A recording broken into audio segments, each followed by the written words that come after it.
The broadcast is now starting. All attendees are in listen-only mode.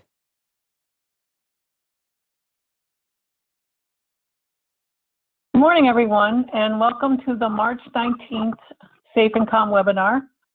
This is Deanna Mitchell again with Leading Age Michigan. And today, of course, we're going to talk about visitation again.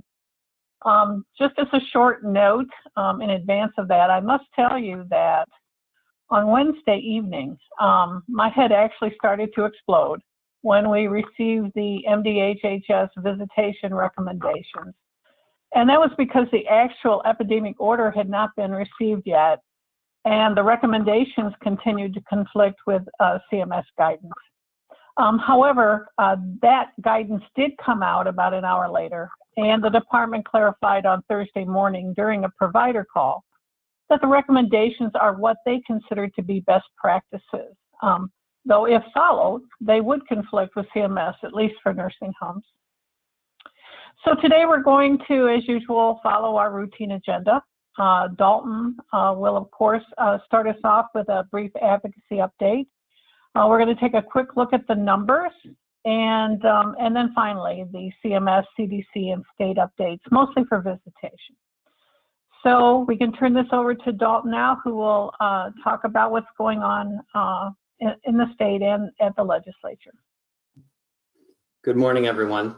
So today's update will be pretty quick here, I hope. That way we can get to some of the more pressing visitation issues.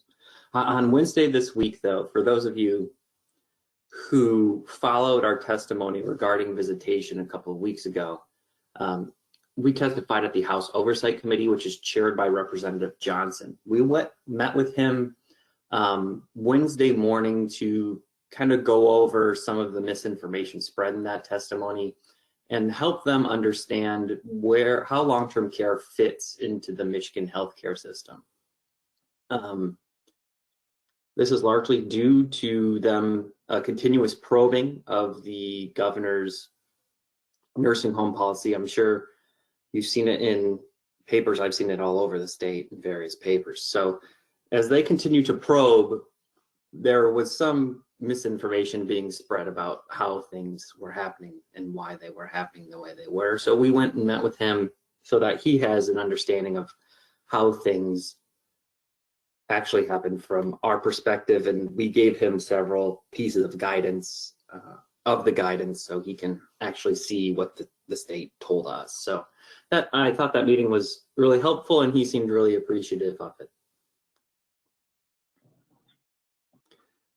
So another piece we've been kind of tracking this whole time along with these safe and calm calls.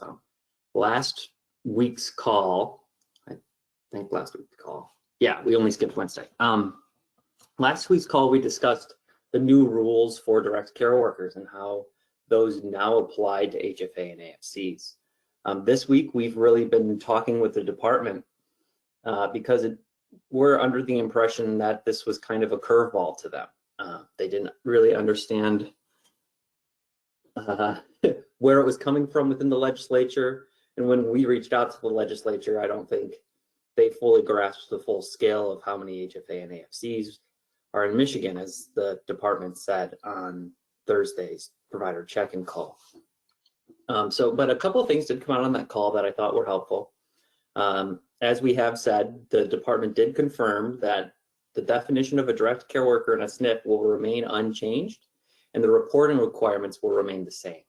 On that call, they did say that a new reimbursement form was going to be released yesterday. I haven't found the form or seen anything that says it was released. So if you do know if it was released, please just send me an email. That way I can just make sure that they actually sent it out. They also acknowledge that they need to continue to work on the HFA or AFC HFA piece, and that they must define the parameters. The governor's office themselves have reached out to the legislature to try to define intent. When we did so earlier, the legislature didn't really have any intent and said they were going to leave it up to the department. So it sounds like they're going to be negotiating over time here about who is a direct care worker in an HFA and AFC. So stay tuned on that. They did say they'd have something out in the coming weeks. And when we asked them, they said they'd have something next week. So fingers crossed if they meet their timeline here. They did say that they're concerned that they may not have funded the line item appropriately because of the number of AFCs and HFAs, as I have alluded to earlier. MDHHS is still calculating the numbers to see if they really have misfunded that. But as you'll see coming up, the state does have a large number of relief funds coming into the state, so I don't think they'll have a problem adjusting that if there is an issue. Just a quick note that they are looking to get another supplemental passed before the end of March, before their spring break. This supplemental is largely to focus on the issues that the governor vetoed in the previous supplemental. So if you're following that, you'll know that it contains some small business relief, some restaurant relief, and certain pieces of school funding. As I understand, it has passed the House and the Senate and is on the governor's desk still. But it was very contentious when it was going through both chambers, and the language, the bill still contained the language that put the strings on the governor, which was the original reason that the governor vetoed it in the first place. So we'll see what happens there, but I can't imagine, based upon the hostility, that she actually signs these supplementals.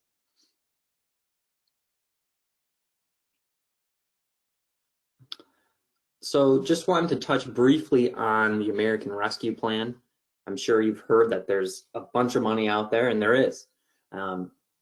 We got some estimates from the federal government based upon what each state will receive. So for Michigan, we will receive a total of $10.3 billion, with $5.6 billion going to the state government, $1.7 billion going to cities, $0.68 billion going to other non-county entities, and $1.9 billion going to counties, and $250 million going to state capital projects. So how these funds are going to work, anything that has been allocated at the federal level will need to go to those areas, obviously. So you have to follow the federal rules for the state funds. But the rest of the funds are going to just be given to Michigan, and then it will be up to the Michigan legislature and the governor to work together to allocate the funds. So there is some room for creativity here going forward. These funds will be trickling in over the next 3 years. And right now they're kind of overwhelmed with the exact amount of money going on. So they're trying to figure out what budget holes they can fill, because they had to cut some programs, I think it was 2 years ago, out of that budget. And so they're looking into what kind of budget items they can backfill and shift away from state funds. So that's kind of where they're at with these right now. They're still receiving money. So stay tuned on this.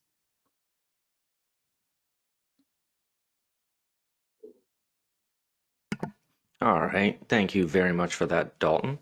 Before we get into any questions, did just want to give everybody a reminder, and I will go ahead and pull it up on the screen now, that we do have a SNF Regulatory Day coming up. I guess I went a little quick there. So if you would like to register, or if you haven't registered yet, you can go over and click on this events tab right here. That will bring up our calendar of upcoming events. We have a few things going on. And you'll see our Wednesday, April 14th, we have SNF Regulatory Day. So you can go ahead and grab some information, read up on that, see the agenda, and go ahead and register if you are interested in that. Also, just keep an eye on the calendar in general. We should have some more programs coming up here and or getting posted on the calendar in the next couple weeks or next week or two. So keep an eye on that, and we will have registration open shortly.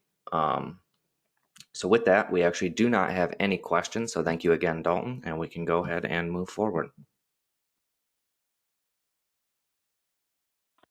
Okay, thank you, Blake and Dalton. We're going to take a brief look at the caseload and deaths in Michigan right now. And while deaths continue to fluctuate a bit, they are stable overall. But we have seen increases in the overall COVID caseload over the past few weeks, and specifically this past week. So during that time, we've had 177 new cases per 100,000 persons, which is right now comparatively high for our state, and over 17,000 new cases over the past 7 days. So our total number of cases over time is approaching 700,000. We started tracking this CDC map on February 8. You can see that map on the right. These maps look at state-by-state average cases per 100,000 persons for the past 7 days. So it is adjusted for population. And you can see that Michigan, as of March 18, is now in the second highest category, which is the arrow to the far right. 2 weeks ago, it was in the 58 to 67 cases per 100,000 persons category. And 3 weeks ago, it was in the 19.1 to 36.4 category. So you can see that over the past few weeks, we've had some significant increases here in Michigan. Additionally, Michigan runs a close second, only to Florida, with the number of known variant cases. They are mostly the B117 UK variant. It may be still that Michigan conducts more variant testing than other states, but even so, this could be problematic going forward. And this, of course, is our standard graphic that looks at the Michigan 7-day rolling average of new cases, and you can see that the numbers are climbing. Deaths, however, have stabilized over the last week, and that really has been after a pretty steady continued decline since early February. And deaths may be declining because the number of seniors who are becoming positive is fewer and fewer, especially with vaccinations. And I've heard that the state believes that most of the recent outbreak is in the younger population and related to athletic events. Looking at the CMS positivity rates, we did see a small shift in Michigan numbers this past week. We still only have 2 counties in the red category, but several of the green counties, which are 5% or less county positivity rates, they shifted to yellow. And that again reflects the increase in caseload in several Michigan counties.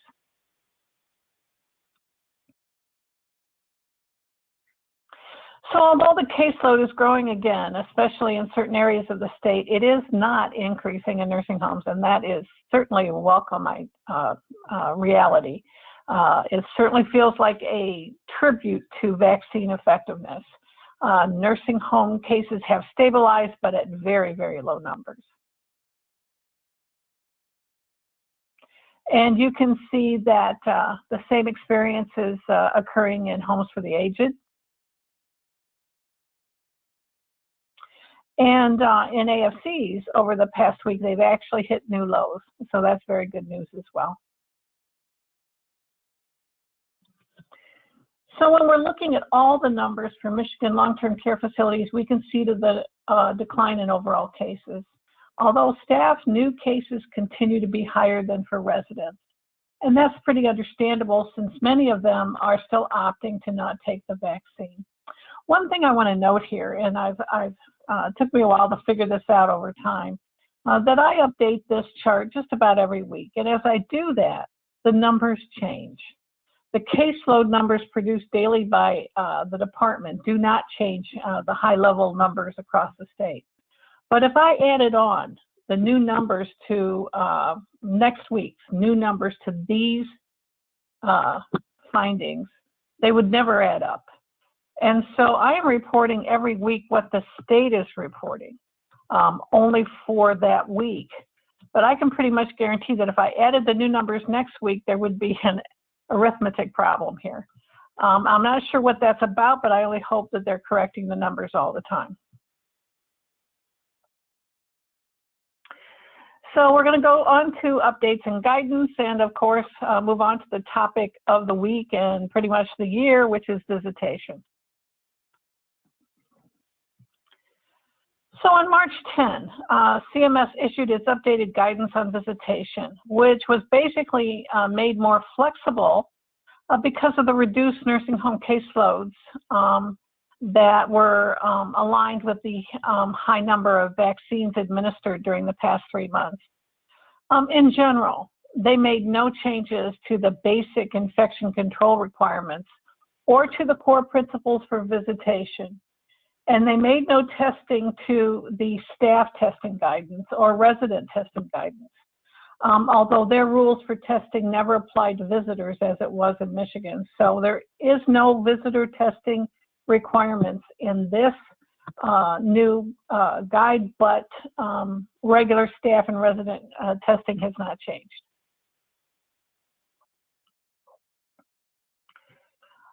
So this new QSO 2039 nursing home revised, it does continue to cite a preference for outdoor visitation and even remote visitation whenever possible. And of course, those core principles that were in the original guidance must be applied at all times.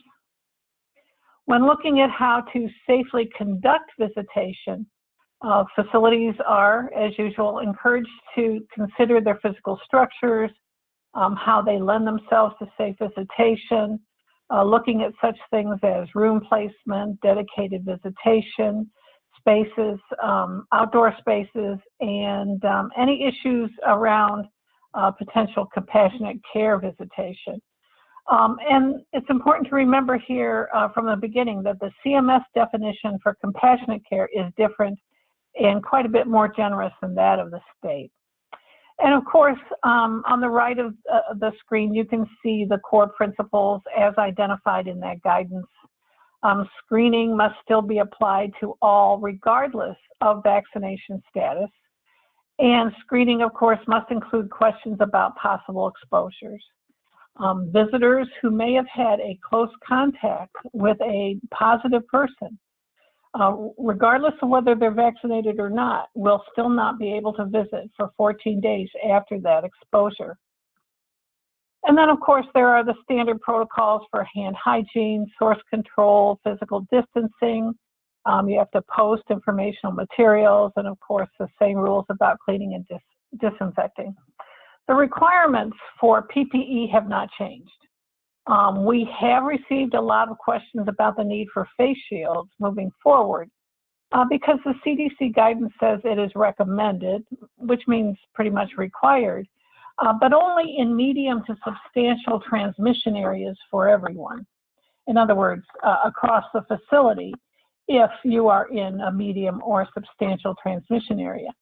So it's kind of hard to figure out what kind of area you're in if you're looking at the MDHHS transmission rates. But the county positivity rates, they lend themselves to low, medium, and high very well. So if you're in a low or green area, you might consider only using shields or goggles for persons who are in isolation for COVID or quarantine for some reason. You still must, in general, cohort positive persons and persons in quarantine, or you can put persons in quarantine in private rooms if you have to. And again, of course, resident and staff testing requirements haven't changed.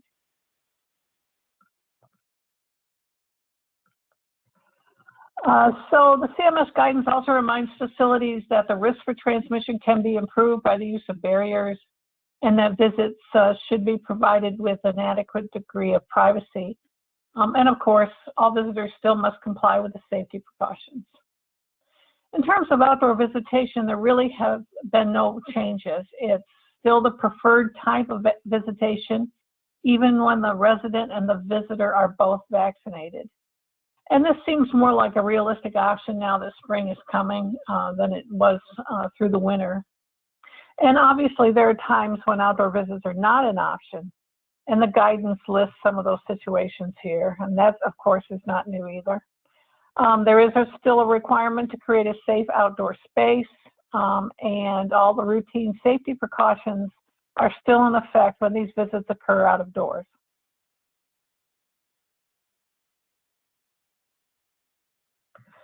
However, even though outdoor visits are preferred, the guidance also states that facility must allow indoor visitation at all times and for all residents, regardless of their vaccination status, with a few exceptions.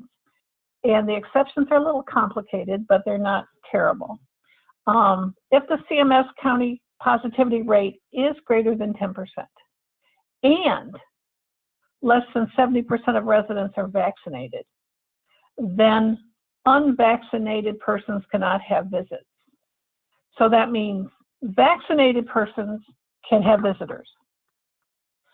But you have to meet both the other requirements to prohibit those visits to persons who are unvaccinated. So you have to have a county positivity rate of greater than 10%, and less than 70% of your residents would have to be vaccinated before you would prohibit those visits. So if 80% of your residents are vaccinated, this would never apply to you. And indoor visitation for persons who are unvaccinated would not be limited at all. Although there are, of course, some other requirements for persons in isolation and quarantine.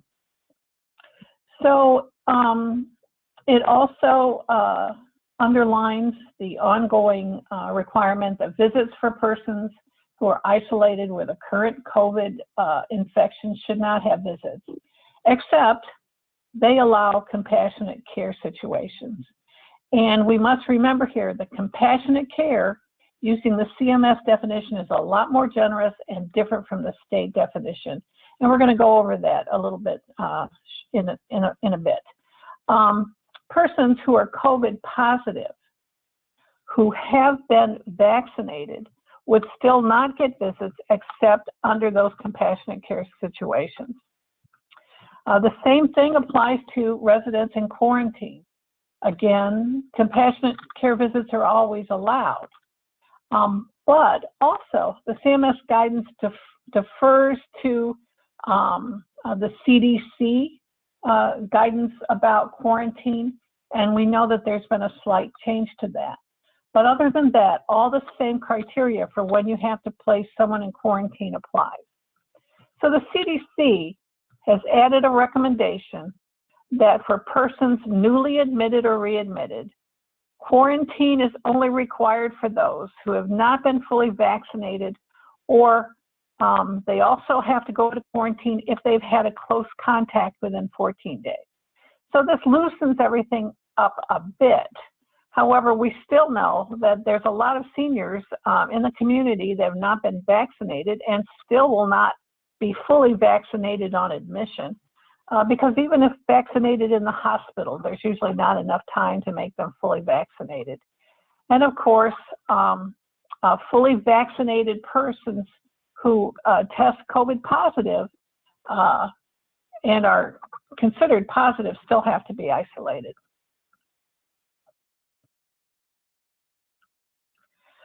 CMS still includes in the visitation order the need to consider the number of visitors allowed per resident, total number of visitors in the facility, length of the visit, etc. All of that is unchanged. And again, they want you to limit visitor movement. Visitation in shared living spaces should be avoided if at all possible. There is some additional CDC guidance on that, and we're going to talk about that when we get to the CDC piece. Physical distancing, 6 feet, still recommended. But if a resident is fully vaccinated, and this is outside of a compassionate care visit, they can choose to have close contact, including touch, if masked and if using hand hygiene before and after.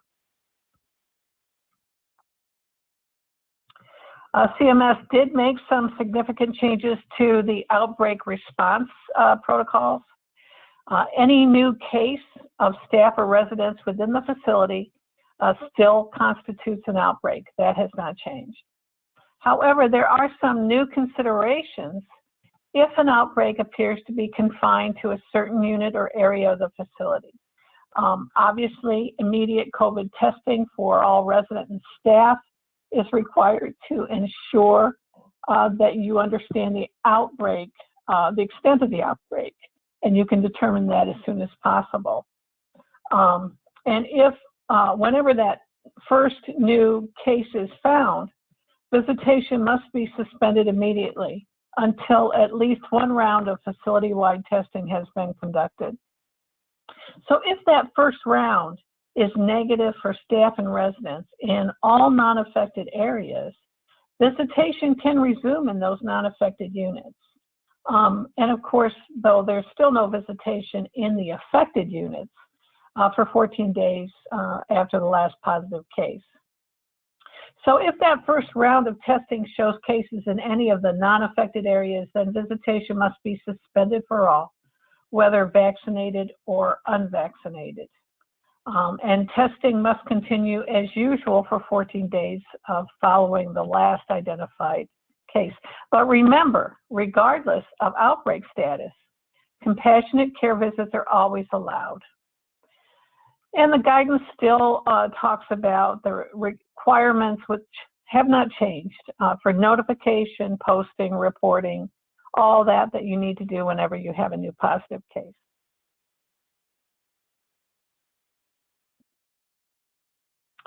And visitor testing is not required, but it is encouraged, but you cannot mandate it. You cannot require a visitor be tested or show a positive test before they are allowed to visit. Facilities in yellow and red counties are especially encouraged to offer testing to visitors when you can, but it's not required. And you can encourage visitors to be tested on their own. And also, of course, you would want to encourage vaccinations of visitors whenever possible.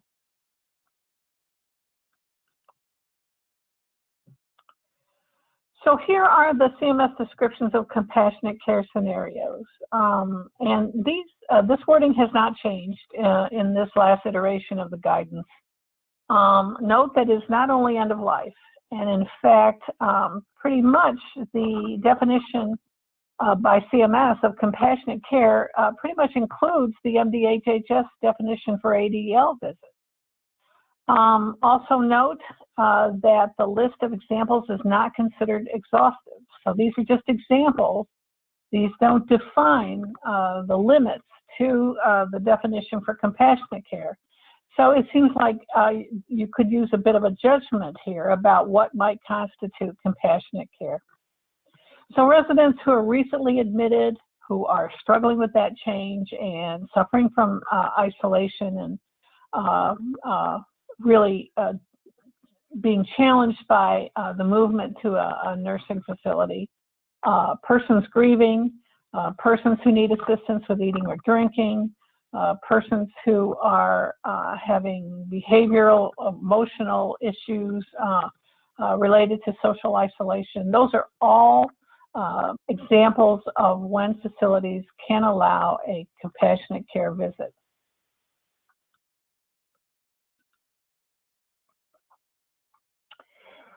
So those are the situations when visitation is allowed. But then visitation, according to CMS, is also required. So nursing homes and other Michigan long-term care facilities must facilitate visitation in alignment with these rules.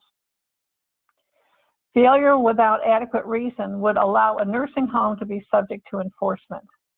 We're not exactly sure how the state would enforce this in AFCs and HFAs, especially since the state's recommended best practices could apply to those facilities. And we're going to go over those best practices shortly, but definitely for nursing homes, you could be subject to enforcement if you do not allow visitation along with, in alignment with this guidance. One of the things that we've noted for many months is a lot of concern coming from the Long-Term Care Ombudsman's office about facilities not allowing visitation when they can. Now, they have tended to ignore some of the state mandates in those discussions, but we anticipate that at least for nursing homes, that with this more flexible guidance, they're going to be looking to ensure that visitation is indeed increasing. And along with everything else, the Ombudsman staff must be allowed access. If not advisable at any time in person, facilities have to help assist getting some sort of communication or remote visit access to an ombudsman should they need to. Also, the CMS guidance talks about protection and advocacy staff. And there is the Michigan Protection and Advocacy Agency. They are allowed to visit residents at any time. CMS also notes that healthcare workers are not considered visitors, and nothing's changed about EMS staff. They do not require screening. So this is the CMS language on communal dining and group activities, and nothing has really changed there. So let's take a bit of a break here and take a few questions about the QSO update. Remembering that we're going to go over this state update in just a moment. All right, so just have a few questions here, so we'll get right to those. With the QSO, if we have a positive case and we complete one round of testing and that testing results in no new cases, can we reopen for visits immediately, or is there a time period to wait? You still have to wait 14 days for the affected visit. You still have to wait. If you have to look at, if it's a staff person or a resident person, who their potential contacts were, what unit they're on, and you still have to wait 14 days after the last positive for that unit. That is still a requirement. Does screening still include questions about travel? Yes. Yes, and in fact, I don't actually remember whether it's in the CMS guidance. I think it might be in the CDC guidance. But yes, travel is still an issue, and potential exposures are still something to look at. It looks like the requirement that visitors attest in writing that they will notify the facility if they have COVID or symptoms in 14 days no longer exists. Do you agree? Yes, it does not exist in the CMS guidance. It never did. And because that is the baseline right now for requirements, it is not required. However, you'll see in the MDHHS recommendations, what they consider best practices, they recommend it. However, it is not required, and as far as I can see, you do not have to do it. Okay. Can you repeat the new admission quarantine part and refer us to where we can find that material for reference? Blake, can you move the slides? Well, wait a minute. Hold on. Let's go back to the questions. I show you where that is when we get to the CDC updates. So along with the QSO, there was a CDC update that was directly linked from it. And that is where the new admission changes are, and I'll show you where that link is then. Just want clarification on visitor testing in the SNF. We are not required to test visitors in the SNF, but encourage it, so it is not required in the SNF. That's correct. Okay. Is pre-screening of visitors removed from requirements? Pre-screening. Screening, I don't know what the difference between screening and pre-screening, but no, you have to screen everyone coming in, staff, visitors, workers, everyone but EMS still has to be screened for all of the elements that were in place before. That has not changed. Just verifying that there is no requirement for eye protection, although it is recommended. You feel that maybe we could not wear eye protection in our county, or you feel that maybe we could not wear eye protection if our county is in the green per CMS? First of all, you have to be clear in your policies what recommendations you're using.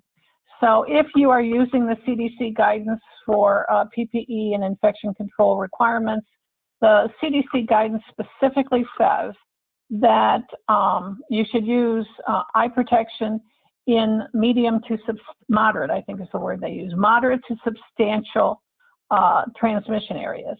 So I do think that that is a reasonable interpretation of that.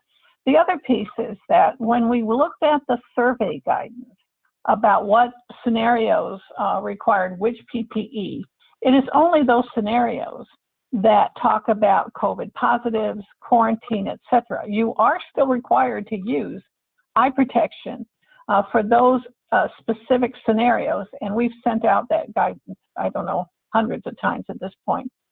Now they are thinking about updating that guidance or discontinuing it because everything about visitation has changed so much, but nothing in the federal requirements for nursing homes states that you have to use eye protection beyond those isolation, quarantine, and other scenarios. And there's nothing in the CDC guidance that says you should use it in general if you're in a low category. So my interpretation of that is you don't have to use it if you are in a green county.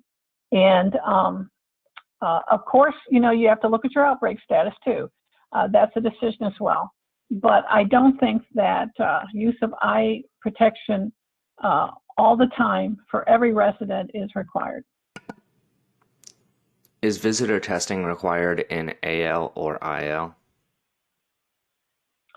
One of the funny things here is that the CMS recommendations are stated as such for everyone, not just nursing homes.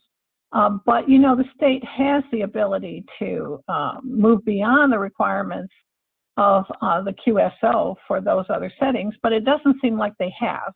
It seems like the bottom line, according to the Epidemic Order, is that you only have to follow that QSO if you're an HFA and AFC. So I would say there is no requirement. Those recommendations, as we heard from the state yesterday, are really meant to be best practices only. The screening question about travel is about out of country, correct? The screening for travel, which I can't tell you what it normally is based on whatever the CDC guidance is at the moment. So you should keep up to date on what the CDC requirements are for travel. All right. It looks like that was the last question for now, so we can go ahead and move on. Okay. So what we're going to do now is we're going to talk about the CDC guidance that was a definite link and sent out really pretty much in alignment with the QSL. So the CDC in this update, and you can see the link for that at the bottom, and this is where the updated information about 14 days of observation and quarantine for new admissions is. So they remind us here that there are updated public health recommendations for vaccinated persons. But as we said a couple weeks ago, those are really only for non-healthcare settings. They are not for residential settings, healthcare settings, or group home settings. So that is the first piece.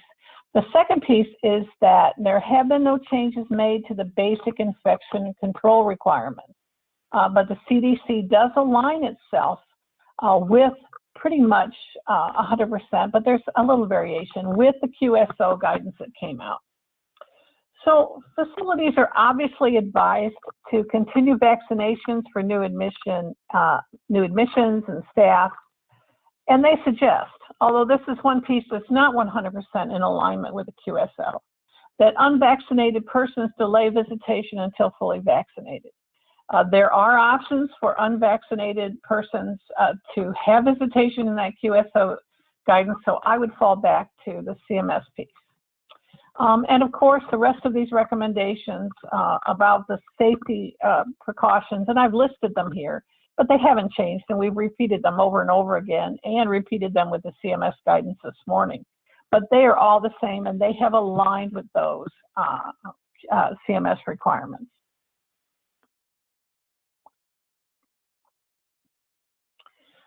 So recommendations, the CDC recommendations, as well as CMS, again, for staff testing, resident testing during outbreaks or exposures, that does not change at all. And how you use PPE does not change either.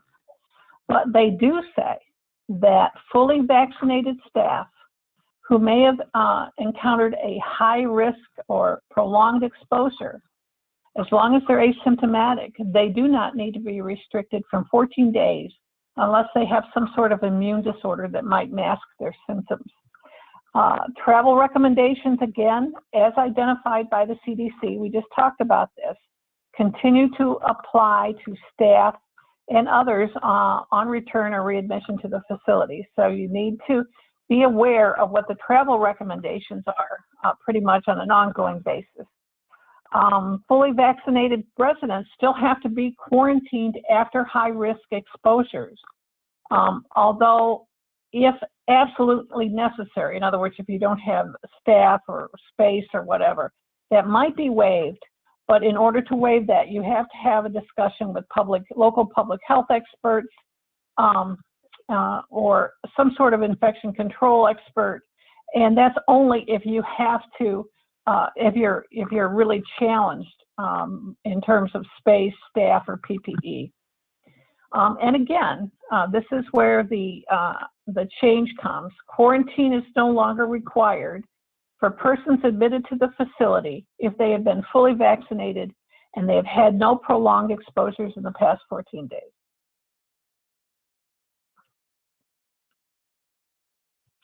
So that's the CDC guidance. On March 17, the department updated its epidemic order. So this is the actual order. And it rescinds the March 2nd order for visitation. And basically, it simply defers to the updated QSL. It continues to require all the previous notifications, the notification to employees and residents of any positive case within 12 hours, any other notifications and posting of cases within 24 hours. And another thing to remember here is that the visitation guidance includes unlicensed assisted living, nursing homes, HFAs, AFCs, hospice, substance abuse disorder residential facilities, etc. So it includes the entire range. It's not the same as the testing guidance, which is a little bit more limited. The only congregate senior setting it doesn't include is independent living.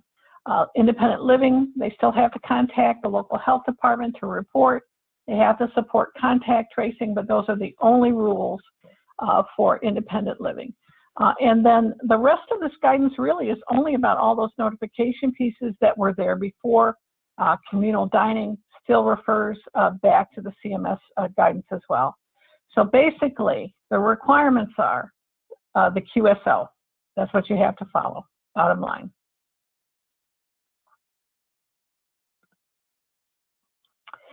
So moving on from, I'm sorry. So these are the best practice guidelines. These are recommendations only, and they came out actually, as I said before, just a bit earlier than the actual epidemic order. And these are just the recommendations. And if you read this, you will see pretty much the prior guidance that they had included in here. So there is visits by appointment, general mitigation, reasonable time limits, limiting the number of visitors, no visitation during aerosol generating procedures. Really nothing new here, but these are just recommendations. Now, some of them do align with the QSL, but some of them do not. They do encourage visitor testing. They want you to encourage it, but they know you can't require it. They also say that they think that you should prohibit indoor visits to any residents who are in isolation or quarantine due to known or exposures to COVID. However, that is pretty much in conflict with the QSL. So there's nothing here that's really a surprise. It's not really different, but they have moved it from requirements to recommendations.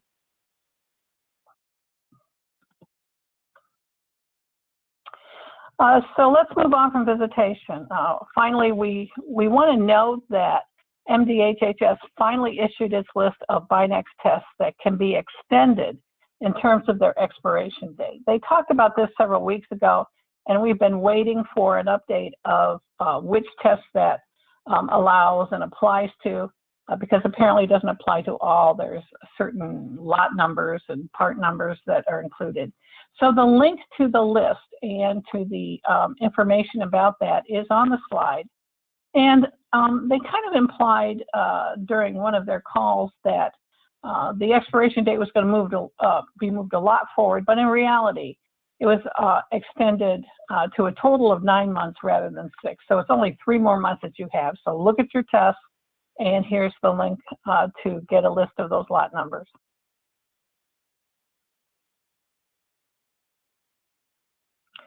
And lastly, we have a few other very brief department updates.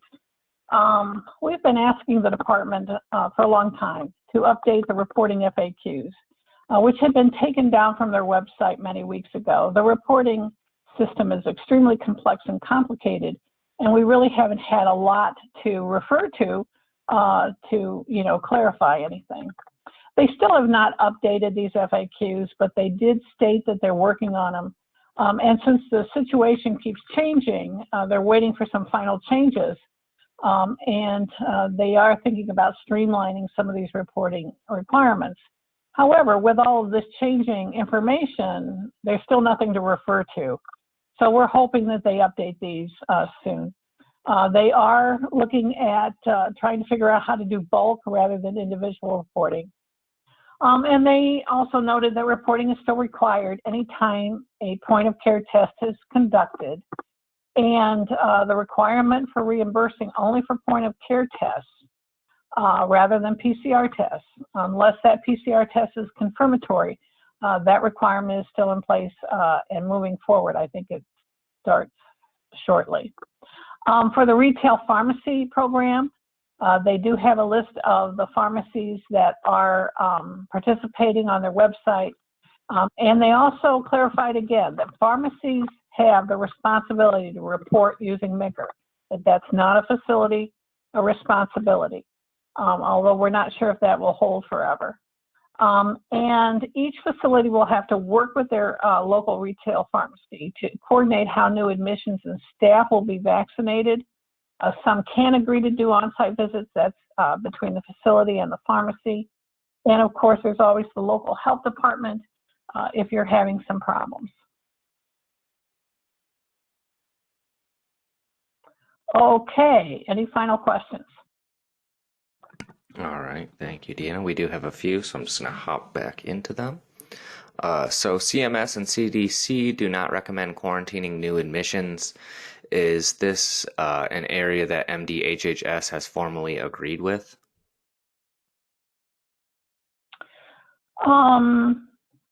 Formally agreed with. Well, I guess they have. Now, also remember that quarantine only applies to vaccinated persons who are fully vaccinated and who have not had a prolonged exposure in 14 days. So there are some qualifications to that based on the CMS and CDC. I think that MDHHS's deferral to the QSO means that that is the case. Means that they have accepted those rules for quarantine. Okay. The CDC travel guidance states, get tested with a viral test 3 to 5 days after travel and stay home and self-quarantine for a full 7 days after travel. We're supposed to expect staff to do this. What if they don't have enough PTO vacation time to quarantine for a week after their vacation?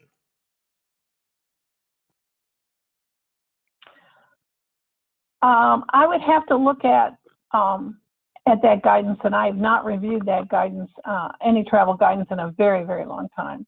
I had thought that the CDC guidance was specific to certain areas of the world or the country, et cetera.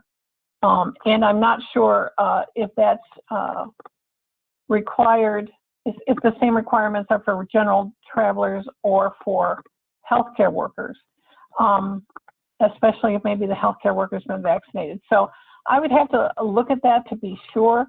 If there is general guidance out there, I would want to look into that before we applied that just across the board. Okay. Since the MDHHS order refers to the CMS guidelines, does that mean the references to nursing homes or SNF in the CMS guidelines all apply to AFC, HFA, and AL? Yes, I have, that's our understanding of it. The actual epidemic order that came out identifies that all the settings, including unlicensed assisted living, are covered in that order and defers directly to the QSO. Where are we supposed to be reporting the POC tests? Is this requirement not fulfilled with EM resource and NHSN reporting? This is a little complicated, and I haven't had anything to refer to for a long time in terms of actual written direction. But my understanding is that point of care testing for nursing homes is reported through NHSN and then shared back with the state. EM resource is still required to be completed as well, but I don't think there's the same point of care testing elements in there. For HFAs, AFCs, etc., they are supposed to use the Binax Now reporting method form that is still being, that process is still being streamlined and changed. That's my understanding to date. However, I have to admit that there's very little written guidance about this, and mostly I just learned about that process from you all as you tell me, because I have nothing to refer to.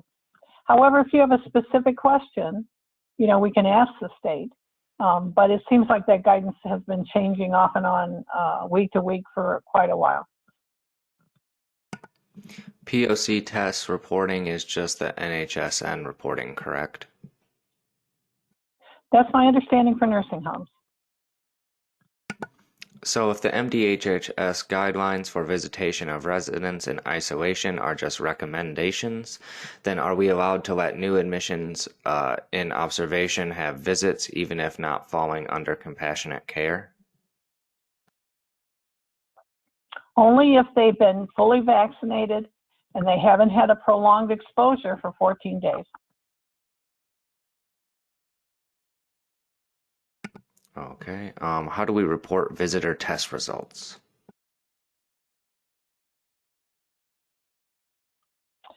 You have to report any point of care test that has been conducted, and I think you do it in the same way that you do your other reporting. I may have to rely on some of our members here who have been reporting visitor test results, since I don't do that process myself, but my understanding is that it's not different than for staff. Where's the QSO? Does it refer to 14-day period of time after an outbreak and after testing is negative for that area of the building? Can you repeat that, please, Blake? Where is the QSO? Does it refer to 14-day period of time after an outbreak and after testing is negative for that area of the building?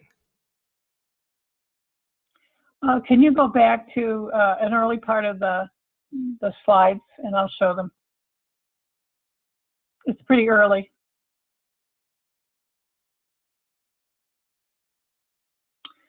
So I do, when I put these slides together, I do kind of make some of it briefer than it's written. However, I generally write this pretty much straight out of the guidance. So go back one slide, please. Okay, no, I was wrong. You're going in the wrong direction. So I need to keep going, one more. There, okay. Well, so, I'm sorry, we're talking about outbreaks, are we not? So move to the slide that says outbreak, and I think you have to move forward.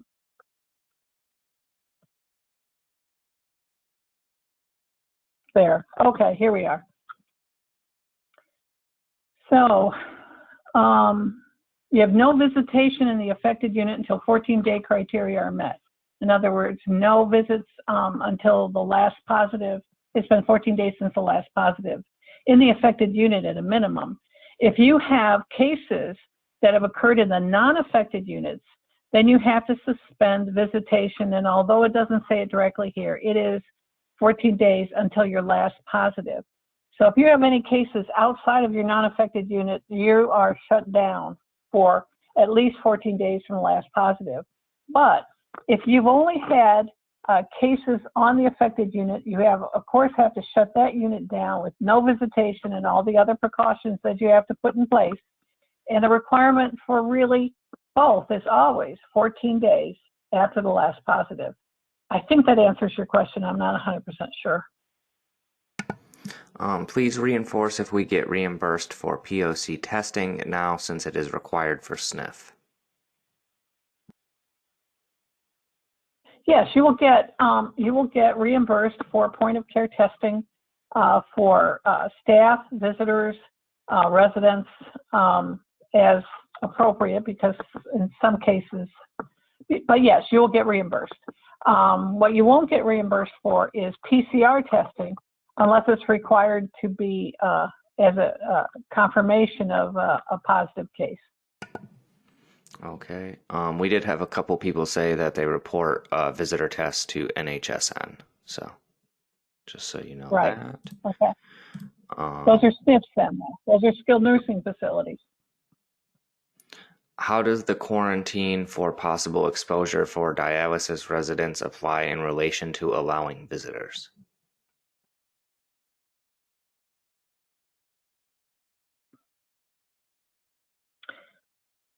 Well, I think that there is no 100% requirement for quarantine of dialysis persons unless you have decided for some reason that you have increased risk. Dialysis persons should be in a private room, is my understanding, and they have to be observed pretty much on an ongoing basis. They would say for 14 days, but we all know that a dialysis person would be observed, closely monitored for any signs and symptoms. I don't think there's any special requirements about visitation for them. They're not in quarantine. So all of the same requirements that CMS has put out for vaccinated and unvaccinated persons, et cetera, would apply to them in the same way as it would apply to anyone else. Okay. Daily POC reporting is mandated on the last page of the Binax Now MDHHS guidance by using a new bridge website, which is cumbersome. Just to confirm, do skilled nursing facilities have to report using that link? No, that is only for other settings. Okay. So as of now, that actually looks like it is the last question. So if you do think of anything after this webinar has concluded, as always, you can email Safe and Calm, Dalton or Deanna at leadingagemi.org, and we will make sure to get those questions answered for you. So now at this point, we would like to thank Dalton, Deanna, for joining us and all the information today. And we would also like to thank the 85 members and participants that took time out of their busy schedules to join us for today's webinar. We appreciate everything you guys do each and every day to support your staff and provide quality care to your residents. We are grateful for your continued support, and we are here for you when you need our assistance and resources. We will be moving on to our regularly scheduled Safe and Calm webinar next Wednesday. I believe that is the 24th, and that will just be back to regular schedule. We will be back to our every Wednesday at 10 a.m. Eastern Standard Time. Other than that, I hope everyone has a great remainder of their Friday, and if you are a basketball fan, enjoy some March Madness over the weekend. So thank you, and have a great day. Yes, have a great weekend, everyone. Take care.